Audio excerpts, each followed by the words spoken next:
Alright, magandang hapon, magandang araw sa bawat isa. At kami po ay privilege na makapag-share ng aming cell family altar. And here we are. No? Oh, hi guys naman. Pwedeng maging magulo, ganyan. Kulay na kulay. Ayan.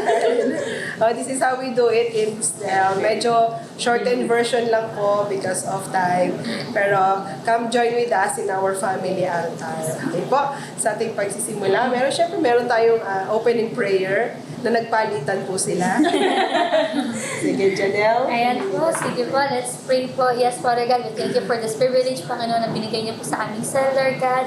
And we thank you, Panginoon, that as early as now, Panginoon, patuloy po kami nagiging display center, Panginoon, ng yung glory, Lord God. And we continually lift up your name, Panginoon, in the midst of us, Panginoon, sa mensahe po na marireceive namin. Mamaya, Lord God, kayo po yung patuloy na mag-speak, Panginoon, sa bawat isa sa amin, Lord God, na mag-bless po ang bawat na tagapakinig, Panginoon, na mensahe ng iyong salita, Panginoon. Lord, we lift up your name, Panginoon, in the mighty name of Jesus. Amen. Relax guys ha. Okay lang. Okay lang yan. Pamaya mag-shout out tayo. Okay. And of course, bago tayo mag-start ng ating family altar, syempre dapat pinapasalamatan muna natin ang Panginoon. We prayed kanina and now we will worship the Lord. So namatay. Wait lang. At may pastor. Talaga sa life. Ayan, so, natin po kakantayin na awitin for today is Holy Forever kasi ngayon natin pinapasalamatan. Ganoon natin siya itinataas. So, let's sing.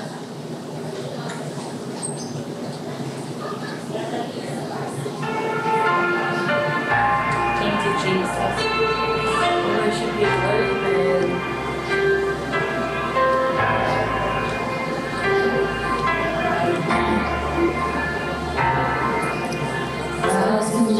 Generations falling down in worship, sing the song of ages to the Lamb. And all gone before us, and all will believe.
tayo po'y manalangin sa Panginoon. Salamat, Lord, for this time. Salamat, Panginoon, ikaw ay dakila sa buhay ng bawat isa. Tinataas ka namin, Lord, sa araw na ito. Patuloy kang malugod, Panginoon. Patuloy kang at maitaas to. In Jesus' name we pray. Amen. Amen. Hallelujah. Thank you, Lord.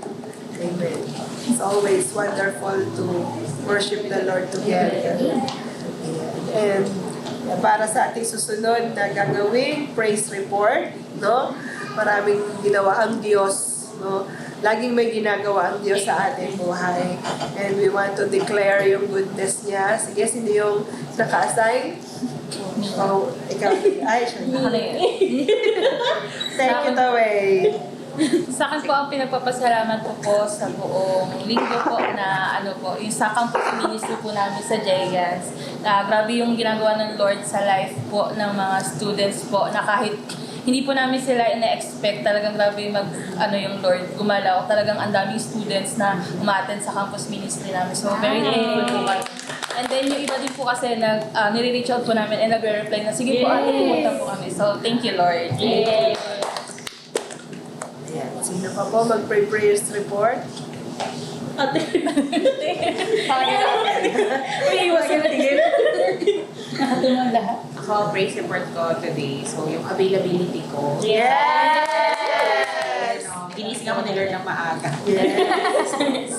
Yun po. Saka yung another year dun sa life ko. Happy birthday! Happy birthday! May commercial. Yun lang. Akala ko mahaba. Ayan. May pa. By the way, no, hindi pala kami nakapagpakilala. Oo. Sige, magpakilala lang tayo no, bilis, no? Ang part po ng mga cell, hindi pa po kami kompleto. Yes. Yung sa ibang FS dyan, shoutout naman. Hi, guys. Sige, pakilala kayo, mabilis lang. Ako po si Jobel. Klet. Jenny Lu po. Ate Rica. Janelle. At syempre, ang pinaka-cute. Na introduction. Sige, praise report na tayo. Sino pa, Michelle? Ay, sino ba? Kayo lang dalawa? Dalawa lang pala. Sorry naman. Okay. Thank you, Lord, no, sa kanyang ginagawa sa atin. In everything, personally, sa ministry, sa family, no. It doesn't mean that everything's perfect, pero ang daming worthy of praise. Worthy of things to be praised for sa ginagawa ng Lord. Thank you, Jesus. Ayan. So, sa ating pong sa ating word, no? Ngayon po ay meron tayo sa Romans 15:14 to 33. At tutulungan tayo magbasa nung dalawa sa pinakamagaling magbasa. The readers. The readers. Okay, sige. Take it away. Sige po. Ang mensahe po ay Tagalog po kami para mas Ay, makunawahan. Tagalog. Okay, opo. So, ito po ay sa verse 14. Ang pamagat po ay ang dahilan ng pagsulat ni Pablo. Verse 14, mga kapatid, lubos akong naniniwala na puno kayo ng kabutihan, may sapat na kaalaman at marunong magpaalala sa isa't isa. Ganoon pa man, sumulat pa rin ako ng walang pag-aalinlangan tungkol sa mga bagay na dapat ipaalala sa inyo dahil ipinagkaloob ng Diyos sa akin na maging lingkod ni Kristo Jesus para sa mga hintil. Naglilingkod ako sa kanila tulad ng isang pari at ipinapangaral ko ang magandang balita ng Diyos upang sila'y maging handog na katanggap-tanggap sa Kanya na itinalaga sa Kanya sa pamamagitan ng banal na Espiritu. At dahil ako'y na kay Kristo Jesus, maipagmamalaki ko ang aking mga nagawa para sa Diyos. Hindi ako mangangahas na magmalaki tungkol sa anumang bagay, maliban sa kung ano ang ginawa ni Kristo sa pamamagitan ko. Nahikayat ko ang mga hintil na sumunod sa Diyos sa pamamagitan ng aking mga aral at gawa. Binigyan niya ako ng kapangyarihang gumawa ng mga tanda at kababalaghan. At ang lahat ng ito'y sa pamamagitan ng kapangyarihan ng Espiritu ng Diyos, kaya naipangaral ko ang magandang balita tungkol kay Kristo mula sa Jerusalem hanggang Ilirico.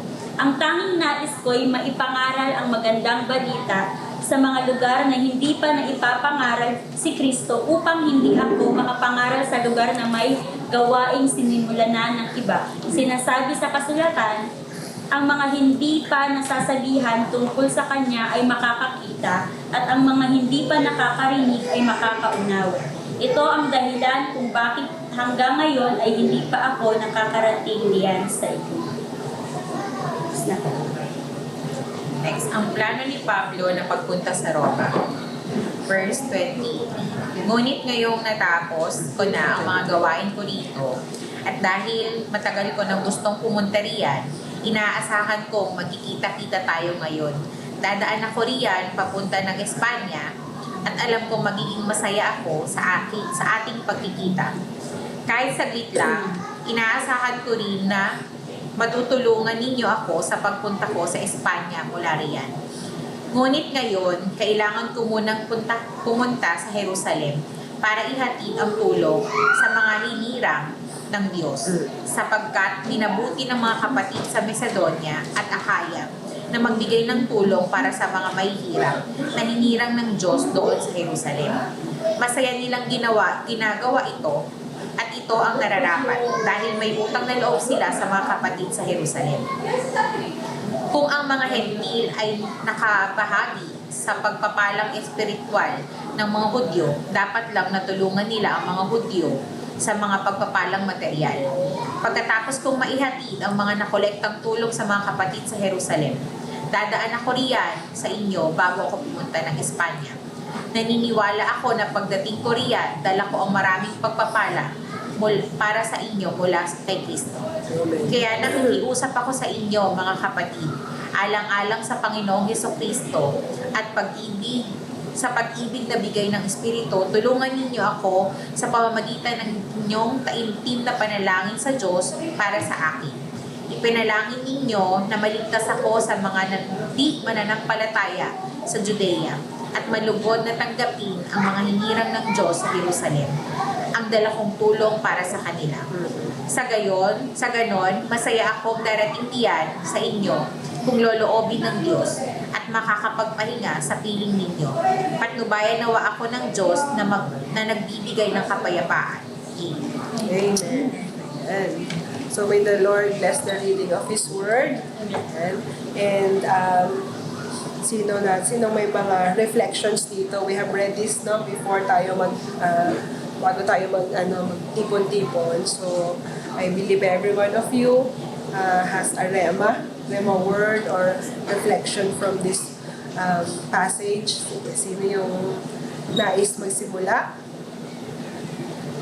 Okay, Janelle? Ako, sa akin po yung tumatakbo talaga sa akin, yung sa verse 18 to 19 po. No? Ay, sorry. Ay, Joke lang. parang bibigyan na Ganito sa po kami, nag-uunahan. Nakuha na po. Ayun. Nakuha na. Ang 18 to 19 po, sabi po dito, yet I dare not boast about anything except what Christ has done through me, bringing the Gentiles to God by my message, and by the way I work among them. Sobrang grabe po yung gratefulness po sa akin, sa heart ko din po na nakasama po sa aming campus ministry. It's been years na din po na kami humahayo po sa mga schools, at nakakatuwa po na yung goodness ng Lord ay nakikita po sa buhay ng mga batang binibigyan po namin ng mga mensahe po na about kay Lord dun po.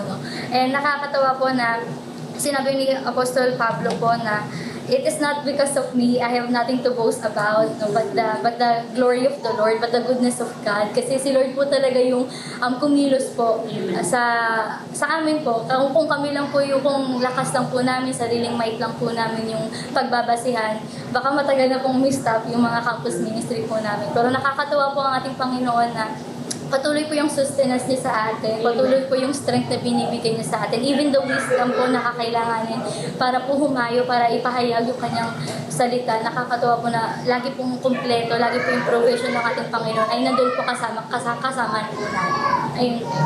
Thank you, Lord. Michelle, namingiti na kasi siya na yung susunod. Ayun po, sa akin naman po, yung tumatak naman po sa akin is yung sa Romans 15:20. Sabi na po, it is my honor and constant passion to be a pioneer who preaches where no one has ever even heard of the Anointed One, instead of building upon someone else's foundation. So, yun nga po, parang sinasabi ni Lord na mag-campus ministry ka namin siya. Parang it's your purpose na ipaalam sa ibang tao na kung ano natutunan mo sa simbahan, i-share mo sa ibang tao because to build them your faith also para mas makilala ka nila yung Lord. And also, yung pinapalakas din po ako ni Lord dahil sa mga words niya, sa mga salita niya. And yun nga po. So madami pa po. Charot. So yun nga po sa 21 naman po, yung as those who know nothing about Him will really see Him, and those who have not heard will understand. So yung purpose po talaga sa Christian, and Paul po talaga is a character na kailangan nating gayahin because of his boldness po talaga sa mga tao. And we need also to be bold sa mga tao na hindi dapat natin kinakahiya yung Lord when it comes in preaching His word because ito lang naman yung positive things na magbibigay sa mga tao, na magbibigay sa kanila ng lesson and knowledge and wisdom na pwede nilang ma-apply sa sarili nila. So, Yes. By the way, Michelle is coming with us tonight sa campus. Thank you, Lord. Ate Chubukas. I-declare na. Pagkatapos ko na talaga. Alam ko si Clet may prepare. Yes. Grabe to. Grabe yun. Sa akin yung verse 7. Therefore, I glory in Christ Jesus in His service to God. I will not venture to speak of anything except what Christ has accomplished through me in leading the Gentiles to obey God by what I have said and done. So, yun sa akin, kasi we cannot speak naman kung ano yung nangyari sa inyo, di ba? Ang kaya ko lang sabihin is yung kung ano yung ginawa sa akin ni Lord. Yeah. And doon sa message niya, sa dami niyang ginawa sa akin, uy, magsalita ka daw. Yes. So, yun yung binibigay niyang message sa akin doon sa verse na yun na sa lahat ng ginawa ko sa life mo, you need to speak it out. Na kailangan mo siyang sabihin sa iba. Kasi kailangan nilang na malaman na meron ako, nandito ako, na I am alive.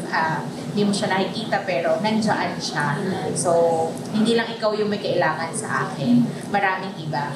So, yun yung word niya sa akin sa message niyo. Thank you, Lord. Dami talagang ginawa ng Diyos na overwhelming na. We cannot keep it inside. It's really bursting out. Kaya kapag hindi natin sinabi, sasabog na lang tayo. Sige, sino pang nais? Ayun. Sasabog eh. Andyan din naman. Sa akin naman po is 20 to 21. Nagalit. And the 20 and 20, sabi doon, my ambition has always been to preach the good news where the name of Christ has never been heard, rather than where a church has already been started by someone else. I have been following the plan spoken in the scriptures where it says, those who have never been told about Him will see, and those who have never heard of Him will understand. And nagkataon kasi na yung preaching last Sunday. Naalala pa. Ni Pastor Lou, naalala ko pa fresh pa, ayan, is about the great legacy, which is salvation. So, yun yung ini-instill sa akin ng Lord, that ginamit tayo ng Panginoon para ibahagi siya. Yun yung number one purpose ng life natin, is to share the word of God. And sabi nga dito, my ambition has always been to preach the good news. Yung grabe yung kasing eagerness nito, kaya ko siya. yung drive niya, yung passion niya to share the word of God, is hindi siya nahadlangan na kahit anong circumstance dumadaan sa buhay niya. But he's so in love with the word, he's so in love with the Lord that he's so driven to share the word of God. And yung salvation, hindi lang siya sa mga Jews, ng mga nakakilala na sinabi na may church na, but to other people as well. And yung preaching nga nung last Sunday, sinabi doon, great legacy sa family. Pero yung truth kasi is not just with our family, yung una. Pero meron pa yung ibang tao pa sa paligid natin. And yung iba din yung ginagawa ng Lord sa campus ministry kasi doon na-test, doon na ma-manifest, doon yung nag-work kung ano yung purpose natin in life. And yung sinabi din ni Michelle kanina. So, yun po yung naglema sa akin. Yes, thank you, Lord. Ayan. So, nakikita natin parang ang pare-parehas ang nakuhang mensahe ng bawat isa. And everyone's into discipleship. Yes. Everyone's into great harvest. Amen. Kaya naman, ang sa akin po ay sa verse 15. Ang sabi sa verse 15, even so, I have been bold enough to write about some of these points, knowing that all you need is this reminder. No? Alam natin na no. Ganyan po talaga yung nangyayari sa namin. Totoong buhay po yan. Wala pong So, ang kailangan lang talaga natin is a reminder to do what we are called to do. For some time, natulog yung cell natin. Aminin natin yan. Sorry, Lord, no? Na hindi po kami naging masigasig sa pag-share ng word mo. But I'm so thankful to the Lord how He has stirred up. Well, No, baby. sky. No, Caleb, please. Sorry, I baby. just reason where it's sky. At tinatanggal niyo. Commercial break. I want it. No. You will sing. Holy, all creations. Ayun na. So, maganda yun na pag-usapan natin. Ganito mo kami, guys. Totoo po In ito. real life. Yeah, ayan. And sabi nga, di ba? Nag-ano bigla. Take over. Ang ganda na pinag-usapan natin about discipleship. And actually, lahat tayo nagdanais na magkaroon ng disciples, di ba? Yes. Yung iba man sa atin, maaaring wala pa sa ngayon, pero yung heart natin is nandoon naman. Hindi naman porket tawag nito, mamaya iisip natin, ay baka wala akong cell member ngayon, napag-iwanan na ako, ganyan. Pero hindi, ang Panginoon naman ay very certain naman sa kung ano yung Yes. nais niya ipagawa sa atin. And sa pagpapatuloy ni Ate Rica. Sorry. Ganyan po talaga kami. So, the reminder ang kailangan ng bawat isa sa atin. And when everyone's reminded, grabe, thank you, Lord, because ikaw po yung nag-stir up ng heart ng bawat isa sa amin. And sobrang, hindi nyo lang alam how thankful I am pag pinagmamasdan ko kayo, yung mga unang sumasama sa campus. Sobrang, alam mo yun, kabado. Pero dahil tinulak, wala naman. But now they're enjoying it. No? I love how I see M shared. I love how si Michelle, sobrang pagod siya sa pagbili ng mga pagkain. Pag-distribute, no? So, yun muna yung ginagawa niya ngayon. But eventually, mag-share na rin siya. And spontaneously, my desire talaga ay, gaya na sinabi ni Paul, makita si Jesus Christ na in full sa bawat isa sa inyo. No? Fullness of Jesus Christ sa buhay ng bawat isa. Na ano man ang mangyari, saan man kayo pumunta, ano mang estado ng buhay nyo, ano pa mang season ng buhay nyo ang puntahan nyo, inculcated na sa inyong mga spirit to share the word. Parang it is already in every fiber of your body to share the word. No? Kung saan man kayo dalhin ng Lord, ano man ang paggawa sa atin ng Panginoon, hindi mawawala sa atin yung identity natin that we are co-laborers of Christ. Ito yung very purpose na tinawag tayo ng Panginoon. Kagaya nga nung shinare ni Pastora Emmy, sabi doon, we only have one life to live and it will soon pass. But only what is done in Christ will last. Amen. Amen. So, thank you, Lord. Salamat po sa inyong pakikibahagi sa aming family altar.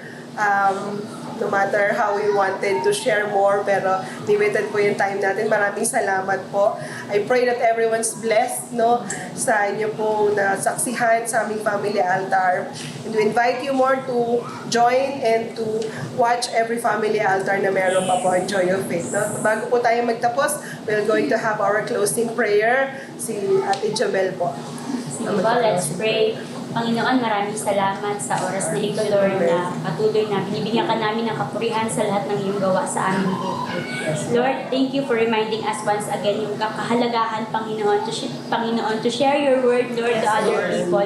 Lord, give us a heart na tulad ni Paul, Panginoon, for whatever struggles that we have in our heart, Panginoon, sa aming mga buhay, Panginoon. Hindi ito matitinag, Lord, yung urge namin, Panginoon, na bahagi ng iyong salita, Panginoon, at kung paano kang naging mabuti sa amin. Lord, our testimony, Lord, ay mahalaga sa bawat isa sa amin, Panginoon. Kaya Lord, ito yung i-share namin, Panginoon, how good you are, Father, sa aming buhay. Kaya Lord, marami pong salamat dahil you're continually doing, Lord, bilang aming Panginoon na kumikilos sa buhay ng bawat isa sa amin, Panginoon. Lord, salamat sa iyong mga salita.